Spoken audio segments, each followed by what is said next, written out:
영생을 위해 냉동 보존을 선택한 인물 5인. 5. 역사상 처음으로 냉동 보존된 사람. 현대의학으로는 고치기 어려운 난치병도 머지않은 미래에는 의학이 발전돼 고칠 수 있을지도 모릅니다. 그런 가능성을 믿고 냉동 보존을 선택한 사람이 세계에 350명이나 된다고 합니다.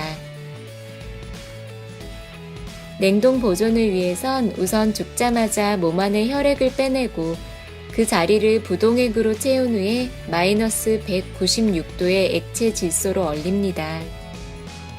역사상 처음 냉동 보존에 성공한 사람은 캘리포니아 대학의 심리학 교수였던 제임스 베드퍼드입니다. 그는 1967년 1월 12일 73살의 나이로 사망했으며 사망 후 바로 언제가 될지 모를 소생을 목적으로 냉동 보존에 들어갔습니다. 이것은 인류의 첫 냉동 보존 성공 사례이며 알코어 생명연장재단에서 관리 중입니다. 오늘은 세계에 350명이나 있다는 냉동 보존된 사람들 가운데 눈에 띄는 5명을 소개하겠습니다.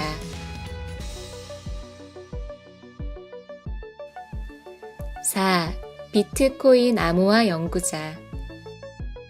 요즘 계속해서 가치가 오르고 있는 언젠가 세계 공통통화가 될지도 모른다고 하는 비트코인.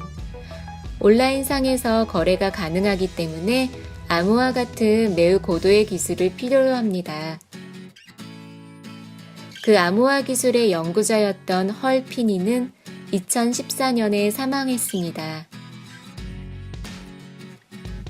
그는 난치병으로 알려진 ALS라는 전신의 근육이 위축되는 병이 걸렸고 결국 그 병 때문에 사망에 이르렀습니다. ALS 치료 방법이 밝혀질 때까지 알코어 생명연장재단에서 관리한다고 합니다. 3. 사기범. 사랑하는 반려자와 생이별을 하게 된 슬픔이란 말할 수 없을 정도로 가혹할 것입니다. 그런 슬픔과 외로움에서 벗어나기 위해 냉동 보존이라는 수단을 택한 사람도 많다고 합니다. 피용 차이라는 남성도 그 외로움에서 벗어나기 위해 1억 5천만 원이란 돈을 들여 냉동 보존을 택합니다. 하지만 그에겐 그만한 돈이 없었고 사기를 쳐서 그 돈을 마련했습니다. 이른바 쳇바퀴 조작 사기라는 수법으로 투자자로부터 높은 배당을 받을 수 있다라며 투자를 받아 투자를 하지 않고 그 돈에서 배당금을 지급합니다. 투자된 금액이 배당금보다 많은 한 투자자들을 계속해서 속일 수 있는 사기 수법입니다. 이 사기로 차이는 수십억 원을 취한 것으로 보이며 안에 냉동 보존뿐만 아니라 수영장이 달린 호화 저택과 고급 승용차 등을 사모았다고 합니다. 냉동 보존된 부인이 다시 깨어났을 때 남편이 사기를 치면서까지 자신의 생명을 연장해 준 것을 안다면 슬퍼하지 않을까요? 2. 야구의 신. MLB 역사상 최고의 좌익수로 불리는 레드삭스의 전설 테드 윌리엄. 그는 2002년 7월 사망했지만 그의 유해를 둘러싸고 그의 장남과 장녀가 대립하게 됩니다. 장남은 아버지의 냉동 보존을 제안했지만 장녀는 바다 낚시를 좋아했던 아버지를 위해 화장하여 바다에 뿌리자고 했습니다. 그 때문에 양쪽 주장은 법원까지 갔으며 판결에 따라 테드의 유해가 갈 곳이 결정나게 되었습니다. 결과 테드의 머리 부분은 냉동 보존하고 몸체는 화장하라는 판결이 나왔습니다. 그 판결에 따라 그의 머리는 현재 알코어 생명연장재단에 보관 중이며 몸체는 화장하여 바다에 뿌려졌습니다. 그 일이 있고 수개월 후 테드의 냉동 보존을 원했던 장남 존 헨리는 급성 백혈병으로 사망했습니다.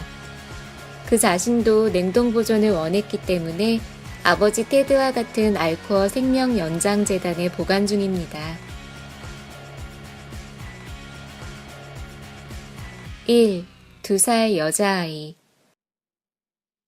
2015년, 이제 겨우 2살이 된 마셀린이라는 여자아이가 악성 뇌종양으로 숨을 거두었습니다. 12차례의 수술과 항암제, 방사선 치료를 시도했지만 마셀린의 병을 고칠 수는 없었습니다.